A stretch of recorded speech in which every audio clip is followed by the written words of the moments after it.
예, 찬양에 제가 좀 빠졌어요. 그래서 나와야 돼요. 예, 예, 요즘 그 북한에서 쏘아 올린 로켓 때문에 굉장히 이슈가 되고 있죠. 북한이 그렇게 가난하고 엉터리 같은 나라인데 또 이 한민족의 우수성이 있는 건지 그럼 똑똑해가지고 우리는 아직 꿈도 못 꾸는 위성을 쏘아 올리는 그런 기술을 가지게 되었습니다. 근데 이것이 굉장히 큰 이슈가 돼가지고 특별히 미국에서 날뛰고 있죠. 이유는 그 로켓, 이렇게 인공위성을 올릴 수 있는 그 로켓의 기술이 ICBM, 그러니까 대륙간 탄도 미사일을 만드는 그런 기술로 체인지 될 수 있기 때문에 그렇습니다. 그러니까 얼마든지 이제 북한은 조금만 애를 쓰면 미사일을 쏴가지고 이 미국 본토로 날려보낼 수 있다는 거죠. 그 정도 수준이면 미국 본토로 올라오면 어디까지 도달할까요? 딱 샌프란시스코면 딱 스탑할 것 같아요, 그죠? 우리 지난 주간에 저희 이렇게 성도님 가정에 한국에 사시는 자녀 부부가 이제 부모님을 뵙기 위해서 방문을 하셨습니다. 지금 워낙 그냥 뭐 난리니까 이제 어머니께서 이제 뭐 농담 삼아 얘기를 했습니다. 야, 뭐하러 한국으로 돌아가냐? 거기에 이렇게 미사일 쏘고 난리가 났는데 여기서 살지. 그랬더니 따님이 얘기합니다. 뭐라고 얘기했을까요? 엄마, 그 미사일은 미국으로 오는 거야. 한국에는 상관도 없어. 이렇게 얘기를 했다는 거죠. 그죠? 네. 우리가 뭐 여기서 이렇게 사실은 한국을 걱정해 줄 필요가 없는 거예요. 그럼 필요 없는 염려고 쓸데없는 고민일 수도 있습니다. 예, 뭐 이런 뭐 조크 같은 농담 같은 고민도 있지만 사실은 실제로 우리 삶은 이 고민과 염려로 가득 차 있습니다. 그래서 오늘도 우리 시편 묵상을 또 하겠지만 시편 기자들도 그런 고민을 얘기하고요.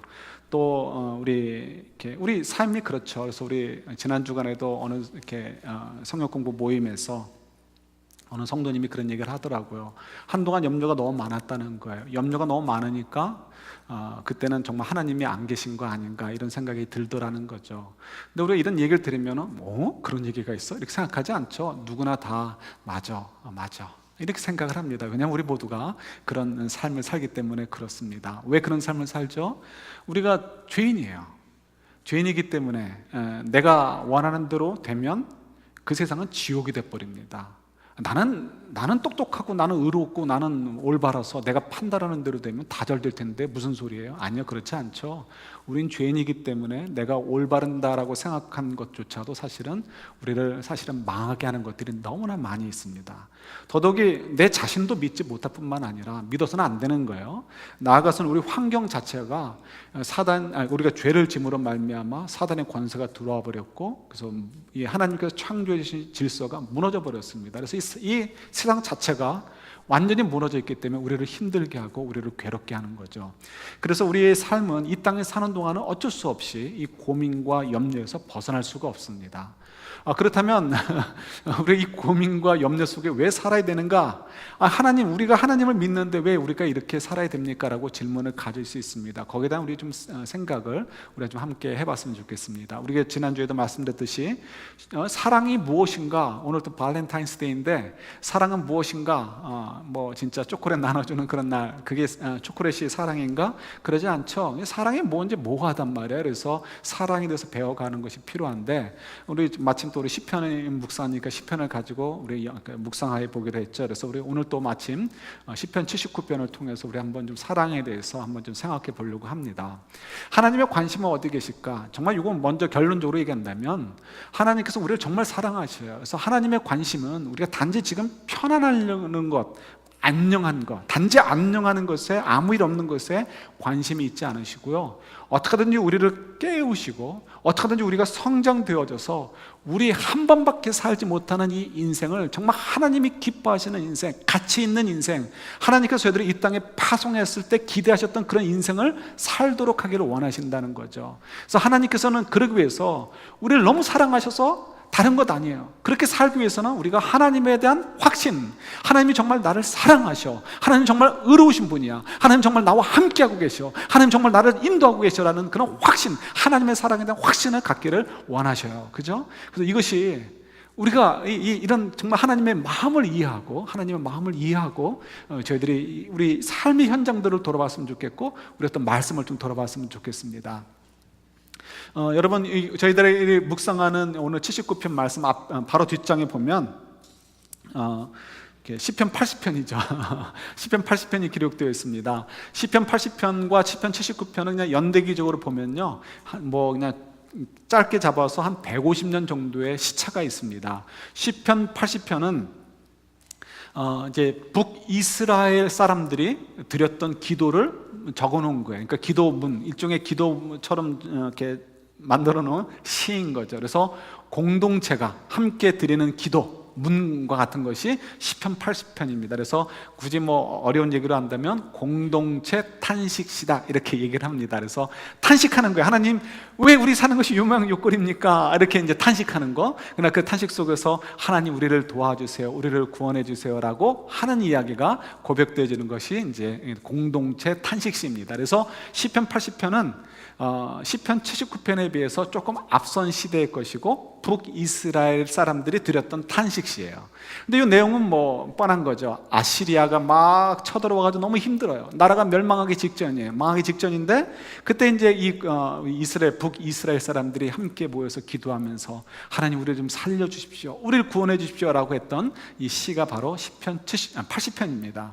그리고 한 150년쯤 후에 기록된 것이 이제 시편 79편인데 79편은 1절만 봐도 벌써 이게 언제 기록됐는지를 알 수가 있는 거죠. 예루살렘이 함락된 다음이에요. 그러니까 남유다, 북이스라엘은 이미 멸망하고 한 150년쯤 후에 이 남유다도 멸망하게 되어지는데 바로 그때 기록된 시가 시편 79편이구나 하는 것을 저희들이 알 수가 있습니다. 그래서 아마도 시편 79편을 쓴 시인은 예루살렘이 함락되는 것을 직접 눈으로 본 사람이 아닐까 하고 학자들이 얘기를 합니다. 그만큼 이제 그런 안타까움과 또 간절한 그 탄식의 내용들이 담겨져 있는 것이 시편 79편이기도 합니다. 여러분, 이 시편 80편과 시편 79편만 한번 봐도 그 내용만 가지고 또 그 결과를 가지고 이스라엘 백성들을 한번 살펴보세요. 그들의 인생이 얼마나 기구합니까? 그들의 인생이 얼마나 비참합니까? 적어도 200년 가까이 시간 동안 그 앞에 것들은 빼고요, 그냥 시편 80편과 79편만 가지고 얘기해도요, 이들의 인생이 정말 너무 기구한 거예요. 너무 힘들고 그 힘들 때 하나님께 도와주세요 간구했는데 결국은 다 망해버렸어요. 그러니까 얼마나 참 불쌍한 삶을 살았는가 이렇게 생각이 들게 되고요. 그래서 우리가 이렇게 생각할 수 있습니다. 도대체 이들의 간구한 것은 무엇이 되었는가? 이들의 기도는 무엇이 되었는가? 하나님께서는 왜 이들의 소리를 들어주지 않으셨는가? 왜 이들의 기도에 응답해 주지 않으셨는가 하는 생각을 가져보게 됩니다. 그래서 당시에 이스라엘 사람들, 그러니까 이스라엘 사람들이라는 것은 남유다도 포함하는 게 지금은요, 그냥 이스라엘 전체를 얘기하는 것입니다. 이스라엘 사람들이 생각했던 것처럼 하나님이 우리를 버리셨나 보다, 하나님이 더 이상 우리를 사랑하지 않으시나 보다, 아니면은 하나님이 정말 안 계신 거 아닌가, 이런 생각을 빠져들게 되는 것이 그때 당시 사람들의 생각이었습니다. 어떻게 보면 저희들도 요 시편 두 편만 가지고 봐도 그들의 인생이 너무 기구하고 그들의 인생이 정말 망한 것으로 보이기 때문에 정말 하나님이 그들을 사랑하셨을까? 하나님이 그들과 함께 하셨을까? 하나님이 그들에 대한 기대를 가지고 있었을까라는 그런 의문을 저희들도 갖게 되는 것이 당연한 것이죠. 정말 우리 한번 살펴보는 것이 필요합니다. 정말 하나님께서는 그러셨을까? 그러지 않다는 거죠. 우리 사무엘하 7장에 보시면 그 나단 선지자가 이 다윗 임금에게 찾아와서 해주신 약속이 있습니다. 그 약속은 뭐냐면, 앞으로 하나님께서 다윗의 후손을 통해서 1차적으로는 솔로몬이었지만 이제 본질적으로는 솔로몬이 아니고 예수 그리스도를 가르치는 거죠. 그래서 후손을 통해서 영원히 멸망하지 않을 나라, 부족함이 없는 나라를 세우시겠다라고 약속을 해 주셨습니다. 그래서 이스라엘 백성들은 그거를 충분히 이해하지 못해가지고 어떤 이 땅에서의 나라로 생각을 한 거예요. 이 땅에서의 왕국을 생각한 거죠. 그러니까 나라가 망하니까 하나님의 약속이 파기되어졌어요. 그러니까 하나님의 약속을 지키지 못하시는 분인가 보다 하고 거기서 이제 큰 혼란이 오게 되어지고, 하나님이 우리를 포기하셨나, 하나님이 우리를 사랑하지 않으시나 보다, 이렇게 생각을 한 거죠. 그러나 하나님은 그렇지 않은 거예요.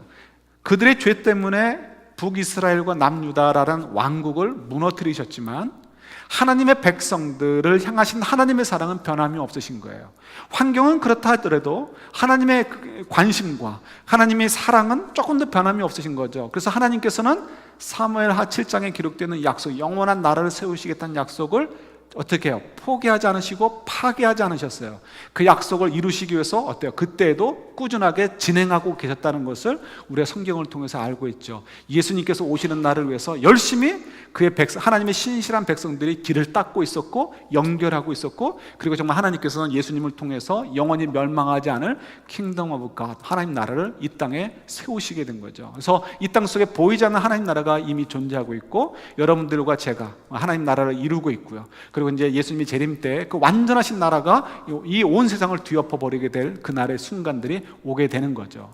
정말 중요한 것은 환경의 문제가 아니었고, 하나님께서는 그들을 버리신 것이 아니라 그들의 이 땅에서의 나라는 망했어도 하나님께서는 그들을 사랑하고 계셨다는 거예요. 그래서 하나님께서는 여전히 계속해서 그들을 인도하고 계셨고, 하나님의 그 사랑이 그들 속에서 역사하고 있었다는 것을 저희들이 성경을 통해서 확인하고 있습니다.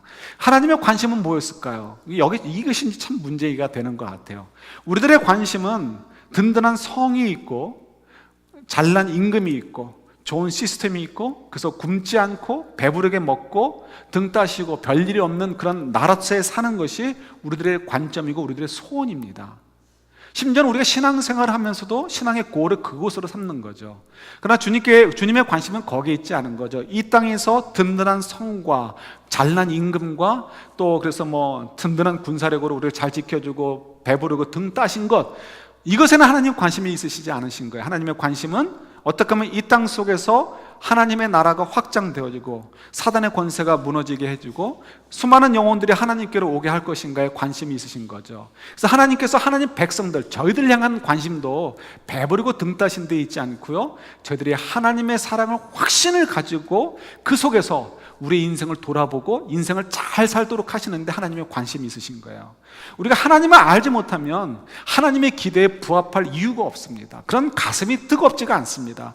그러나 하나님의 사랑을 알게 되어지면 하나님의 관심이 무엇인지 우리도 관심을 갖게 되어지고 하나님의 기대에 부합하기 위해서 우리가 애쓰는 존재로 변화되어지는 거죠. 그럴 때 우리 인생에 가치가 있는 거잖아요. 그래서 하나님께서는 이때에도 얼른 빨리 예루살렘 성을 그러니까 이게 회복시키고 잘난 임금을 세우겠다라는 데 관심을 갖지 않으시고요, 여전히 하나님께서는 예수님을 통해서 이루시는 하나님 나라를 진행하고 계시고, 그저 하나님 백성들에게는 끊임없는 하나님의 사랑을 확인시켜주고 그 사랑의 확신 속에서 일어나도록 하나님께서 애를 쓰시고 노력하고 계신 것을 우리가 보게 되죠. 예를 들어서 지금 우리가 요 시편 79편을 가지고 얘기하고 또 있고 또 80편을 가지고 얘기하고 있으니까 요 이스라엘 역사를 가지고 얘기하면 좋을 것 같아요. 우리 지난주에도 얘기했듯이 이스라엘 역사는 그건 다른 나라 역사의 얘기가 아니고요, 하나님 나라 백성들을 하나님이 어떻게 인도하시는가, 어떻게 이렇게 서로 교제하시고 교통하시는가를 보여주는 것이다라고 우리가 지난주에 얘기했었죠. 그래서 우리가 이스라엘 역사를 가지고 어떤 그 그림을 가지고 우리 인생 속에 적용을 해서 우리 인생을 돌아볼 수가 있습니다. 그래서 우리가 한번 이스라엘 역사를 가지고 한번 보는 거예요. 지금 마침 또 이스라엘 역사를 얘기하고 있으니까 그 이후에 79편 이후의 이야기를 가지고 한번 보자는 거죠. 정말 하나님께서 그들을 버리셨고 그들을 사랑하지 않으셨는가? 아니라는 거죠. 이 땅의 나라는 멸망했지만 하나님 백성들을 통해서 하나님이 계속해서 역사하신 것을 보게 됩니다. 예를 들어서 우리가 그 시대 사람들을 보면 성경에 나와 있는, 또 우리가 너무 잘 아는 분들을 손꼽아 얘기할 수 있어요. 예를 들어서 다니엘 같은 사람, 그죠? 또 그 다음에 우리 에스더 같은 사람, 또 우리가 여러분들이 잘 알는지 모르겠지만 느헤미야, 에스라 이런 사람들, 느헤미야, 에스라 이런 사람들이 총독 혹은 또 총독과 비슷한 직위를 가지고 유다 땅으로 왔다가 간 사람들입니다. 다시 이제 페르시아 제국으로 돌아가게 된 사람들인데, 그들이 어떻게 그런 지위를 누릴 수 있었던가? 그들이 뭐라고 바벨론 임금이나 페르시아 제국의 임금들에게 사랑을 받을 수 있었는가? 그런 대우를 받을 수 있었는가? 이런 것들은 다 뭘 보여주는 거예요? 하나님이 아직도 유대인들을 사랑하고 계시고 있고 그의 백성들을 인도하고 계시다는 것을 증거해 주는 내용들인 거예요. 느헤미야가 잘나서, 에스더가 잘나서, 뭐 에스라가 잘나서 그들이 뭐 이렇게 명예를 얻었다, 이런 이야기가 아니고, 그들이 정말 하나님의 그 인도하심을 받고 있고, 결국은 하나님 백성들이 여전히 하나님의 사랑을 받고 있다는 것을 증명해 주는 이야기들인 거죠.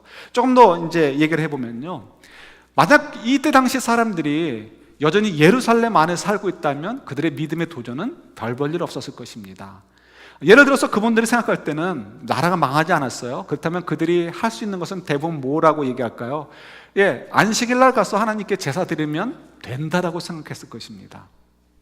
율법을 달달달 외우면 된다라고 생각했을 것입니다. 그리고는 자기들의 욕심을 따라 살지 않고 약한 사람, 가난한 사람, 어려운 사람을 살라라는 어떤 그런 하나님의 말씀에 대해서는 모른 척해도 얼마든지 되는 거예요. 그래서 그들이 그런 욕심을 놓지 못하는 바람에 하나님께서 그들을 심판하셨다라고 성경이 얘기해 주고 있죠. 하나님께서 그들에게 말씀하시기를 분명히 정직하게 살고 하나님 백성답게 하나님을 의지하는 삶, 그래서 하나님 주신 은사들을 가지고 연약한 사람을 도와주는 삶을 살라라고 말씀을 하셨단 말이에요. 그걸 통해서 빛과 소금의 역할을 하라고 말씀하신 거죠. 근데 이스라엘 백성들이 그렇게 하지 않았어요. 자기들의 욕심을 따라서 더 욕심을 내려고 했고, 그래서 가난한 사람, 힘없는 사람의 것을 뺏어다가 다 자기 것으로 더 만들려고 했고요. 그래서 이것이 선지서들이 얘기하는 그들이 멸망하게 된, 나라가 망하게 된 원인이 되는 거죠. 그래서 이것을 가지고 또 이렇게 뭐라고 표현하냐면 영적으로 간음을 했다라고도 얘기를 합니다. 왜 영적으로 간음했느냐? 이유는 하나님을 믿지 않으니까, 하나님 말씀에 순종할 마음이 없으니까 영적인 간음이다라고 얘기하는 거예요. 굳이 꼭 불당에 가서 이렇게 비비지 않아도 우리가 하나님의 말씀을 순종하지 않게 될 때 그건 영적인 간음이다라고 성경은 얘기하는 거죠. 그래서 지금 하나님께서는 그들이 생각하는 이 믿음의 도전이 너무 미약한 거예요. 그래서 오히려 나라가 멸망하게 되었을 때, 비록 그들의 죄 때문에 멸망했지만 하나님은 그래서 선용을 하시는 거죠. 그래서 다니엘이나 혹은 또 에스더 얘기만 해도 우리가 참 굉장히 도전이 되어집니다. 다니엘과 세 친구들 한번 생각해 보세요. 그분들이 만약에 예루살렘에 그대로 있었다면 믿음의 도전이라는 것은 아까 얘기했듯이 안식일만 지키면 되는 거예요. 제사만 드리면 되는 거예요. 봉사만 조금 하면 되고, 그냥 이렇게 형식적인 어떤 종교적인 행위만 하면 되는 거예요. 그러나 그들이 뭘 피하고 있는 거예요? 우리 이렇게 조금 전에 제가 설명드렸던 거 조금 더 쉽게 얘기한다면, 우리 잘 아는 산상수훈 가지고 얘기하는 거예요. 산상수훈에 보면 우리 뭘 얘기하십니까? 누가 한쪽 뺨을 때리면 다른 쪽 뺨도 갖다 대라는 거예요. 여러분, 우리가 이렇게 살고 있습니까? 이게 안 되는 거죠. 우리가 예루살렘 안에서 편안하게 지내는 동안에는 우리 스스로를 얼마든지 속일 수가 있는 거예요. 믿음의 도전을 피해갈 수 있습니다. 하나님 그 얘기는 하지 마십시오. 내가 그래도 하나님께 찬양 드리고 이렇게 제사도 드리고 그리고 이렇게 예물도 드리는데 뭐 제 믿음을 하나님 의심하지 마십시오. 나 하나님 얼마든지 경배하고 있지 않습니까? 이런 식으로 스스로도 속일 수 있다는 거죠. 그런데 이제 다니엘로 한번 가보십시오. 다니엘은 지금 예루살렘 안에 있지 않습니다. 그가 이제 믿음의 삶을 가지고 할 때는 제사는 드리지 못해도 다른 도전을 받을 때 목숨을 걸어야 되는 일인 거예요. 임금들이 얘기하죠. 하나님을 섬기지 말고 나에게 절해라, 나를 섬겨라 라고 얘기합니다. 그때 다니엘과 세 친구들은 죽으면 죽었지 그러지 못하겠습니다 라고 거부하게 되어지고, 그래서 불구덩이 속에 던져지기도 하고 또 그다음에 사자굴 속에 던져지기도 합니다. 믿음의 도전의 개념이 달라지는 거예요. 예루살렘에 있을 때 받았던 믿음의 도전과 예루살렘 밖, 포로로 끌려갔을 때 받게 되는 믿음의 도전이 완전히 다른 거죠. 목을 걸어야 되는 거예요. 에스더도 마찬가지죠. 죽으면 죽으리라라는 각오를 하나님께서 요구하셨고 그때 그 요구에 응하게 되는 거예요. 하나님께서 우리에게 주시는 그 고난이라는 것은 때로는 우리로 하여금 다른 선택의 여지를 주지 않는 거예요. 때로는 우리로 하여금 우리 스스로를 속이지 못하도록 우리를 몰아넣기도 하는 거죠. 그때는 저희들이 너무 다급한 나머지 하나님의 그 은혜를 사모하게 되고 하나님 도와주세요라고 우리가 손을 뻗게 되고요, 하나님께 집중하고 하나님께 전적인 의지를 하게 되는 거죠. 그때 우리의 마음에는 누가 나 한쪽 뺨 때려? 네가 감히? 내가 너 반드시 보복한다, 이런 생각 갖지 않습니다. 어느 누구도 그런 생각 갖지 않습니다. 누가 오리를 가져야 할 때 야, 나 힘든데 너 나보러 오리 가달라고? 그런 생각 갖지 않습니다. 하나님, 제가 못 가더라도 일단 일어나겠습니다라는 마음을 갖는 것, 이것이 우리들의 인지상정인 거예요. 또 우리가 너무 힘들어서 하나님께 매어 달릴 때, 하나님께 집중되었을 때는요, 하나님의 사랑을 간절히 사모할 때는 누가 와서 시비 걸듯이 네 겉옷 주워라고 뺏어간다면 그때는 내 겉옷 네가 뭔데 내 겉옷을 뺏어가라고 얘기하지 않고 내 속옷까지도 벗어줄 만큼 그런 마음으로 변화되는 것, 이것이 우리들의 마음인 거죠. 그래서 하나님께서 정말 우리를 사랑하시기 때문에 이스라엘 백성들, 하나님 백성들을 사랑하시니까 나라가 멸망한다 하면도 그냥 두지 않으시고요, 하나님의 사랑을 확인시켜 주시고, 다니엘과 에스더가 하나님 앞에서 그렇게 순종하게 되어질 때, 목숨을 걸고 순종하게 되어질 때 하나님이 그들을 도와주시죠. 그걸 통해서 내가 너희들을 사랑하고 있어 라는 것을 증명해 주시고, 또 내가 너희들을 지금 인도하고 있어 라는 것을 증명해 주고 확증해 주시는 거예요. 그래서 이 이스라엘 백성들이 지금 자기들의 처지는 빈곤하고 그 포로로 끌려한 삶을 사는 그런 어려움 속에 있지만, 하나님이 우리를 사랑하고 계시는구나, 하나님이 나를 사랑하고 계시는구나 하는 확신을 갖게 되고요, 그렇게 되니까 내가 이 땅에서 어떤 삶을 살아야 되는 것인가에 대한 도전을 갖게 되고, 인생관이 바뀌게 되고, 밸류가 바뀌게 되어지고, 가치들이 바뀌게 되어지고, 그래서 행동하고 생각하는 것이 달라지는 삶을 하나님이 사시도록 요구하시는 거죠. 그래서 하나님의 관심은 우리가 편안하고 평안이 아니에요. 샬롬이 아니고 그냥 안녕한 것, 별일 없는 것, 이런 데 관심이 가지신 것이 아니라, 하나님 우리의 인생을 정말 잘 살아서 좋은 열매를 맺는 삶이 되기를 하나님께서는 관심을 가지고 계시고요, 그 이유는 우리를 사랑하시기 때문이죠. 그래서 우리를 끊임없이 때로는 그런 혼란과 염려 속에 있게 하시면서도 결국은 그를 통해서 우리가 하나님을 깊이 만나게 하시고 하나님의 사랑을 확신해 가지고 살도록 하게 하신다는 것을 우리가 발견하게 되어집니다. 여러분, 우리 오늘 본문 속에 보면 이런 말씀이 있죠. 어찌하여 이방인들이 그들의 하나님이 어디 있느냐라며 비웃게 버려두시겠습니까?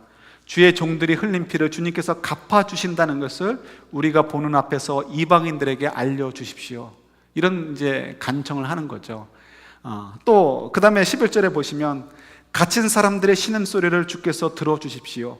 죽게 된 사람들의 정말 너무 힘들다는 거죠. 주의 능하신 팔로 살려주십시오. 12절에 주님, 이방 사람들의 주님을 모독한 그 모독을 그들의 품에다가 7배로 갚아주십시오. 지금 그들이 기도하는 현장 속에서는, 모습 속에서는 그런 일들이 절대로 일어날 것 같지가 않아요. 페르시아 제국이 멸망하겠습니까? 로마 제국이 멸망하겠습니까? 그들의 눈에는 어떤 것도 이루어질 것 같지 않게 보여집니다. 그게 맞아요. 그럼에도 불구하고 지금 그들이 이렇게 토로하는 것은 결국은 뭐예요? 하나님께서 이렇게 하실 분이라는 것을 스스로 믿게 하려고 하는 거예요. 자기가 이렇게 토로하는 것을 통해서 나는 지금 눈에 보이는 것을 봐도 믿어지지가 않는단 말이에요. 그러나 주께서 주신 말씀의 근거에서 하나님이 이런 분이시다라는 것을 토로함을 통해서, 입으로 뱉음을 통해서 어떻게 그 뱉음이 내 귀로 들어와서 내 마음을 움직이게 되고요, 내 스스로 믿어지게 하기를 원하시는 거, 그러니까 원해서 이 고백을 하게 되어지는 거죠. 예를 들어서 10절, 11절 그 말씀들, 하나님께서 정말 예를 들어서 바벨론도 멸망시키시고 또 페르시아 제국도 멸망시키시죠. 그러나 궁극적인 것은 뭘 얘기합니까? 12절과 연결돼서 킹덤 오브 갓, 하나님 나라가 세워지고 예수님께서 이 땅에 다시 오시게 될 때 이 모든 것들을 심판하시게 될 것이다라는 것을 우리 스스로, 그들도 마찬가지고 우리 스스로도 확인하고 그 믿음을 굳게 붙잡도록 하기 위해서 이 시를 또 우리에게 주시고 그들도 읊었다는 것을 우리가 기억하셔야 돼요. 이것이 우리들에게 너무너무 소중한 것입니다. 하나님께서 우리에게 사랑하셔서 또 이 말씀들을, 이 메시지들을, 이 시들을 그들의 입을 통해서 우리에게 전달해 주시는 거예요. 우리 삶 가운데서도 이런 고난들과 어려움들이 없어질 것 같지가 않아요. 우리도 스스로 흔들립니다. 그러나 이 시들을 고백함을 통해서 결국은 하나님께서 이렇게 하실 것이라는 것을 우리 스스로 다시 한번 믿어지게 되는 것이죠. 이걸 좀 더 이해하기 위해서 쉽게 말씀드리면 이렇게 하시면 좋을 것 같아요. 여러분, 정말 하나님 말씀들이 잘 믿어지지 않을 때가 있죠. 욥에 한번 얘기를 해볼까요? 욥이 참 의로운 사람이었고 신앙이 좋았던 사람이다라고 성경이 기록하고 있습니다. 근데 욥이 인생을 살면서 어려움을 당했어요. 그가 죄를 짓지 않았음에도 불구하고, 그러니까 하나님한테 그렇게 혼날 일을, 적어도 그만큼 혼날 일을 죄를 짓지는 않았다는 거예요. 죄인이 아니라는 것은 아니고요. 그럼에도 불구하고 그가 이제 이렇게 큰 어려움을 당하게 됐죠. 그때 요나가 이 욥이 생각을 했습니다. 내가 그만큼 이렇게 과거에 잘 살았던 것은 내가 하나님께 그만큼 했지 않았느냐라는 생각을 가지고 있었어요. 욥기 1장에 보면 그런 표현들이 잘 나옵니다. 정말 하나님 앞에서 상 받을 만큼, 적어도 벌 받지 않을 만큼 그가 정말 열심을 냈어요. 그러니까 그의 마음속엔 내가 지금 이만큼 살고 있는 것은, 이만큼 자녀들과 더불어 별일 없이 사는 것은 내가 할 만큼 했다라는 생각을 스스로 가지고 있었던 거예요. 근데 하나님께서 그의 모든 것들을 다 벗겨 내리셨을 때, 자녀들을 다 죽이고 재산을 다 뺏어버리고 아내도 떠나게 되어지고 그의 온몸이 병들어서 아무것도 할 수 없게 되었을 때, 그리고 주변에 있는 사람들이 그를 비난하게 되었을 때 그가 발견하게 된 거죠. 아, 나는 아무것도 아닌 존재구나. 나는 내가 좀 뭐 할 수 있는 능력이 있는 사람이라고 생각했는데 알고 보니까 나는 아무것도 할 수 없는 정말 미력한 존재이구나 하는 것을 발견하게 되는 거죠. 그죠? 예. 그리고 나서 우리 이렇게 42장 앞부분에 보면은 하나님께서 드디어 그 긴 논쟁 뒤에 등장하셔가지고 말씀을 주십니다. 근데 그때 하나님 주신 말씀이 참 재미있는 거예요. 너는 요래서 틀렸고 너는 이래서 틀렸고 너는 요게 맞고 저게 틀리고 그렇게 얘기하지 않으셔요. 하나님께서 하신 말씀은 동물의 왕국의 얘기를 하십니다. 그래서 동물들 얘기를 해요. 그러면서 마치 병들어서 힘들어요 하는 그 욥 앞에서 자기 힘을 자랑하는, 나는 슈퍼맨이다라는 어떤 자기 자랑을 하는 것처럼 느껴집니다. 정말 하나님께서 그런 뭐 자랑하고 싶으셔서 그런 말씀하셨을까? 그게 아닌 거죠. 하나님께서 욥에게 얘기하십니다. 내가 천지를 창조할 때 네가 있었느냐? 내가 이 리오야단을 비롯해서 이 많은 것들을 이 하마와 같이 그때 당시엔 그게 힘이고 굉장한 것들이잖아요. 지금과 좀 달리 그런 것들을 내가 창조할 때 네가 있었느냐라고 물으시는 거예요. 네가 그런 것들을 어떻게 함부로 할 수 있느냐? 나는 그것들을 죽이기도 하고 잡기도 하고 살리기도 하고 만들기도 하는 그런 이렇게 하나님이다라는 것을 얘기해 주시죠. 그러나 하나님이 불쌍하고 어려운 사람 앞에서 힘 자랑하는 것이 아니고요, 하나님이 어떤 분인가를 설명해 주시는 거예요. 내 마음이 다 비워졌어요. 나는 아무것도 할 수 없는 능력이 없는 자라는 것을 이렇게 인정할 수밖에 없는 상황 속에서 욥이 서 있어요. 그리고 그 속에서 하나님이 어떤 분인가를 이렇게 보여주실 때 그의 눈에 하나님이 얼마나 의로우시고 얼마나 큰 분인가를 보게 되어지는 거죠. 그리고 그 의로우신 분이 지금 자기에게 말씀하고 계시고 자기를 찾아와 계셔요. 그 얘기는 하나님께서 자기에게 관심을 가지고 계시다는 것이고 그 하나님이 자기를 사랑하고 계시다는 것을 확인하게 되는 거예요.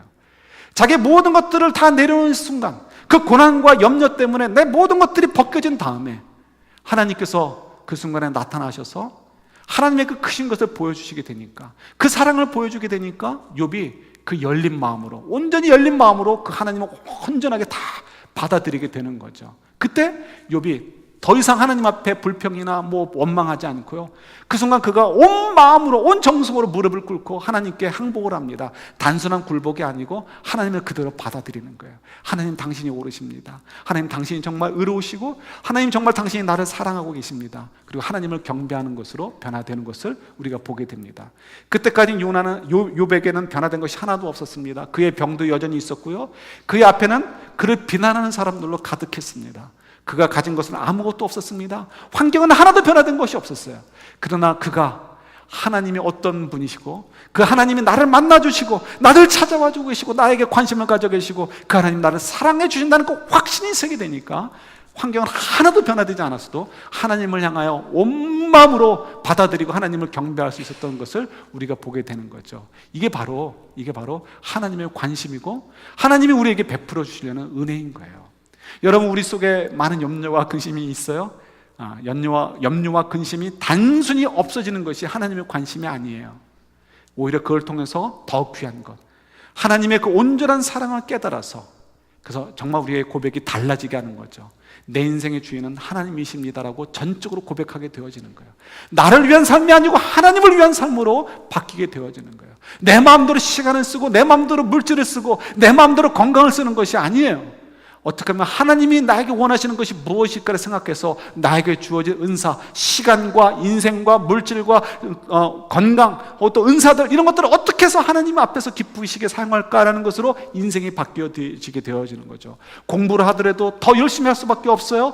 직장터에서 일을 하더라도 더 열심히 할 수밖에 없어요. 내 주머니는 작아져도 더 정직해질 수밖에 없어요. 왜? 우리가 이 땅 속에 존재하는 이유가 달라지고, 내가 그렇게 되면 난 손해볼 텐데, 나는 이 땅 속에서 도태될 텐데 라는 순간에도 무엇 때문에 용기를 얻을 수 있어요? 하나님의 사랑에 대한 확신 때문에 우리가 용기를 얻고, 하나님을 기뻐하시는 인생, 복된 인생, 우리가 주님 앞에 서는 날 우리가 당당할 수 있는 그런 인생을 살 수 있도록 우리가 이렇게 이 모멘텀, 이 동력을 얻을 수 있기 때문에 그렇습니다. 여러분, 몇 주 전에 이렇게 얘기했던 이야기가 있습니다. 우리 교회에서 신앙생활 하다가 저희 교회를 떠난 어느 한 젊은 부부의 얘기를 했었죠. 갑자기 잡을 잃어서 너무 힘들어 하셨어요. 작년 가을쯤에 이제 여름 좀 지나서 잡을 잃으셨는데, 연락이 와서 계속 기도를 했었습니다. 그 얘기만 하고 이제 끝났었는데, 그 뒷이야기를 또 답을 이렇게 어떻게 됐는지 말씀을 드려야죠. 한 석 주 됐습니다. 제가 여러분들에게 말씀드릴 때 사실은 거의 이제 끝나갔었는데, 확인된 다면 말씀드리려고 이제 오늘 말씀드립니다. 그때 이제 마침 또 잡을 이제 어플라이를 했는데 이제 그게 됐어요.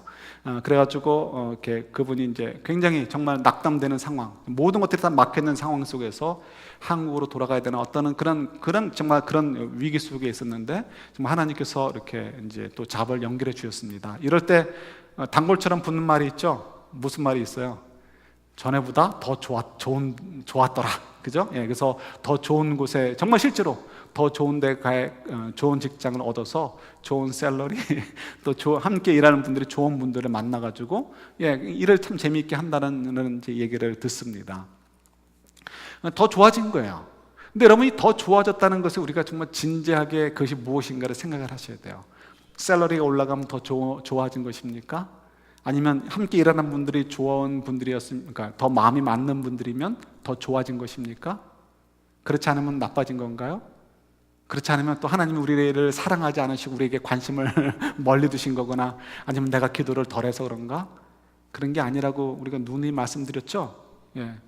비록 내가 더 샐러리가 줄어들고 내가 더 힘든 곳에 가서 일을 한다 할지라도 더 좋아지는 것은 뭐예요?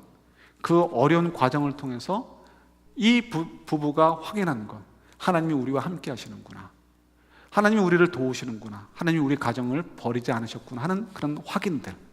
그래서 하나님에 대해서 더 이렇게 확정적으로 알아가게 되는 것, 이게 정말 귀한 것이고, 이게 정말 그들에게 던져진 하나님의 축복이고 그들에게 더 잘됐다라는 말의 의미가 되는 거예요.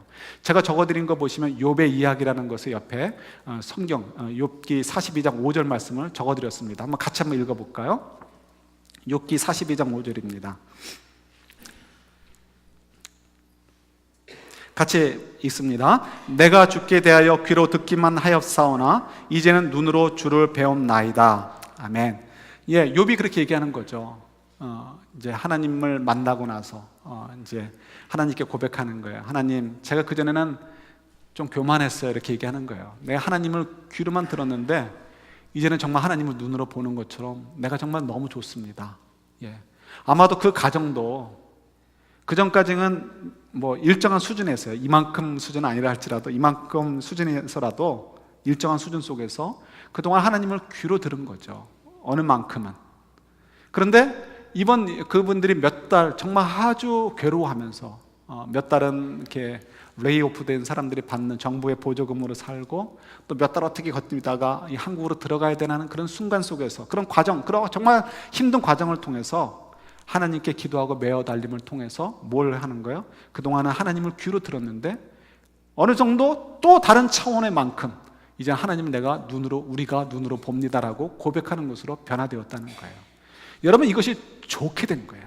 이것이 좋게 된 것이고, 이게 그분들에게 축복이고 유익이 되는 거죠. 여러분, 이 한 주간도 저희가 살아갑니다. 저희들의 마음은 뭐 발렌타인스데이가 무슨 의미가 있는지 모르겠지만 어쨌든 그 핑크빛 무드로 이 한 주간도 그냥 살아갔으면 좋겠어요.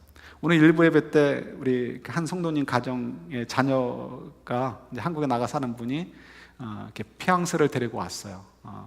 아빠 옆에 이제 피앙세가 있고 그 옆에 아들이 앉아 있는데 보기가 너무 좋더라고요. 그래서 저도 나도 언젠가 우리 아들놈이 여자친구 데리고 오면 제 옆에 앉혀놓고 있을 때가 있겠구나. 너무 좋아 보이더라고요. 근데 지금 너무 좋죠. 두 사람이 그냥 한국에서 여기 와가지고 얼마나 좋겠습니까? 이제 부모님들한테 인사드리고, 뭐 내년인가 언제 뭐 이렇게 결혼식을 한다는데 너무 좋죠. 우리 알다시피 뭐 이렇게 핑크빛 무드죠. 그러나 결혼이라는 것은 핑크빛 무드가 아니죠. 결혼하기 전부터도 마찬가지지만 결혼한 다음에도 그 다음에 어떤 배틀입니다. 배틀, 그죠? 전투죠, 전투. 예.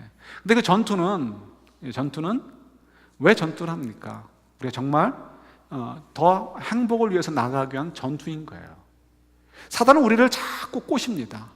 우리를 자꾸 자극해가지고요, 아내에 대해, 남편에 대해 불만스러운 것들을 보게 되어지고, 그것 때문에 실망하고, 너 왜 그래, 너 왜 그래, 이런 식으로 그냥 우리 스스로 실망하고 우리 스스로 낙담하게 만드는 거죠. 그러나 우리는 그렇지 않게 살려고 하는 거예요. 왜요? 하나님께서 우리에게 주신 축복을 누리기 위해서 그런 거죠. 그래서 우리가 그렇게 힘든 순간일 때마다 이놈의 결혼 왜 했을까? 이렇게 하지 않고요, 그때마다 뭘 보는 거예요? 예, 주님 바라보는 거예요. 주님 바라보는 거. 주님이 정말 나를 사랑하신다는 그 확신이 오게 되어지면, 그 다음엔 남편과 아내를 보는 눈이 또 달라지는 거예요. 이게 한 번에 끝나지 않습니다. 우리 잘 잊어먹잖아요. 그래서 조금 전에 은혜 받고도 아침 먹을 때 은혜 받고, 점심 먹고 싸우고, 저녁 먹고 또 다시 화해하고, 이게 우리들의 인생인 거예요. 예. 근데 그거를 여러분 두려워하시면 안 되고, 그걸 엔조이 하시게 되는 거예요. 그걸 통해서 하나님께서 우리에게 주신 그 축복을 누려가야 되는 거죠. 그런 여러분, 명품백을 선물 받는다고 해서 되는 것이 아니고, 그것은 남성들은 뭘 선물 받나요? 뭘 선물 받는지 모르겠지만 그냥 뭘 선물 받는다고 되는 게 아니에요. 여러분, 그걸 가지고 여러분 스스로 착각하지 마셔. 인생에 골이 없는 사람들은 그렇게 사는 거예요. 그러나 인생에 골이 있는 사람들은 달라야죠. 우리 특히 이제 젊은 분들 같은 경우는요, 좀 플랜을 짰으면 좋겠어요. 내가 올해는 내 삶의 어떤 부분들을 띄어서 헌신해서, 그 시간도 좋고 물질이 돼도 좋아요. 그런 플랜이 있어야죠. 그래서 하나님 나라를 위해서 이만큼 내가 헌신하고, 하나님이 이 땅에 보내주신 목적대로요, 내가 은퇴할 때쯤 되는 20년, 30년쯤 되겠죠. 그때는 내가 하나님이 허락하신다면, 여러분 그릇을 가지고 이제 그 계획을 세우셔야 되는 거예요. 내가 은퇴한 다음에는 혹시라도 하나님이 좀 은혜 주신다면 조금만 일찍 은퇴해서 내가 5년이면 5년, 10년, 10년 내가 하나님께 정말 전적으로 헌신해서, 여러분들 가운데 그럴 수 있어요. 어떤 사람들은 아프리카 가서 학교 하나 세우셔요. 여러분 할 수 있어요. 뭐 왜 못하겠습니까? 10만 불, 20만 불만 투자해도 조그만 학교 하나 세울 수 있는데, 예? 맨바닥에서 할 수는 없어도 이미 하고 있는 곳에 옆에다가 그분들에게 조금 투자해줘서 또 내가 조금만 노력해주면 그런 일을 할 수 있어요. 그분들이 더 연결해서 할 수 있도록. 좀 그런 꿈들이 있어야 되는 거 아니에요? 여러분들 가운데 적어도 한 몇백만 불 정도 여러분 은퇴한 다음에, 혹은 그 전에도 투자해가지고, 예, 이 미국 땅이든지 한국 땅이든지 아시아든지 이 글로벌 어딘가에 내가 정말 하나님께서 기뻐하신 열매를 맺어보게 되겠다, 이런 좀 꿈도 좀 가져봐야 되는 거 아니에요? 그죠?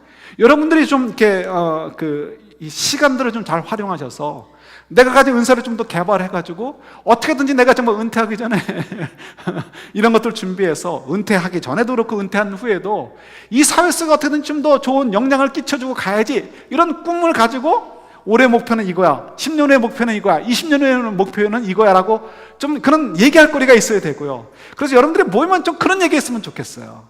그리고 여러분 자녀들에게도 그런 얘기 해줄 수 있으면 좋겠어요. 야, 너희들 이렇게 했으면 좋겠어. 아빠 엄마는 이런 꿈이 있는데 그 다음에 너희들이 받아갔으면 좋겠어. 그 다음에 너희들이 이걸 더 키웠으면 좋겠어. 너희도 이런 꿈을 가지고 살았으면 좋겠어. 그죠? 이런 얘기들을 우리가 할 수 있어야 되는 거예요. 근데 이런 얘기는 어떻게 이제 나온다고요?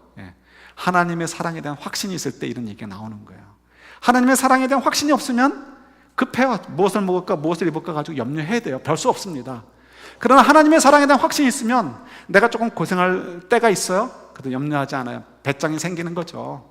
내가 좀 좁은 길로 갈 수 있어요. 주님이 좁은 길로 가라고 하시니까 가는 거예요. 그러나 염려하지 않아요. 배짱이 있어요. 하나님 주실 그 놀라운 은혜, 그래도 지금도 계속해서 사랑해 주신 그 사랑 때문에 배짱이 붙는 거예요. 여러분, 이것이 하나님이 우리를 향해서 갖고 계시는 관심이고, 하나님께서 우리가 이것을 깨달아서 이런 삶을 가지고 살기를 원하시는 것, 그리고 그것이 바로 하나님의 사랑의 선물이고 우리에게 축복이 되는 거예요. 여러분, 이 한 주간도 핑크빛 무드로 살 수 없습니다. 분명히 아침, 점심, 저녁마다 기분이 바뀔 수 있고요, 싸움이 있을 수 있고 다툼이 있을 수 있습니다. 그러나 여러분, 그걸 가지고 스스로를 부인하지 마시고 스스로를 부정하지 마십시오. 오히려 그걸 즐기시고, 그래서 어떻게 하면 내가 하나님 사랑의 확신을 가지고 이것들을 해결해 갈 것인가. 확인이 안 되시면 시편 기자들처럼 하나님 앞에 엎드려지는 거예요. 나 지금 믿어지지 않지만 하나님이 도와주실 것을 믿습니다. 하나님께서 정말 이 문제들을 해결해 줄 것을 믿습니다. 나를 괴롭히는 이 사단의 권세들을 하나님 심판하실 것을 믿습니다. 내가 그 심판을 믿기 때문에 저는 그렇게 하지 않으려고 애쓰겠습니다. 도와주세요라고 기도하고 토로하시는 거예요. 그때 우리 마음이 체인지 되어지고 하나님의 사랑 때문에 확신이 오게 되니까 용기를 얻어서 우리가 그런 싸움들을 이겨나가면서 핑크빛 무드로 하루하루를 더 만들어 갈 수 있는 그런 은혜들을 저희들이 누리게 되는 거죠. 사랑하는 성도 여러분, 여러분들이 세상의 소망이십니다. 여러분들이 미래의 소망이십니다. 절대로 절대로 여러분들의 사명, 하나님의 기대, 그 높은 영적 자존감을 잊지 마시고 그것을 꿋꿋이 지키셔가지고 정말 저와 여러분들이 사는 덕에 이 세상이 더 살만한 사회로 바뀌고 이 세상이 좀 더 행복한 사회로 바뀔 수 있는 그런 저희들이 될 수 있기를 우리 주님의 이름으로 축원합니다. 아멘.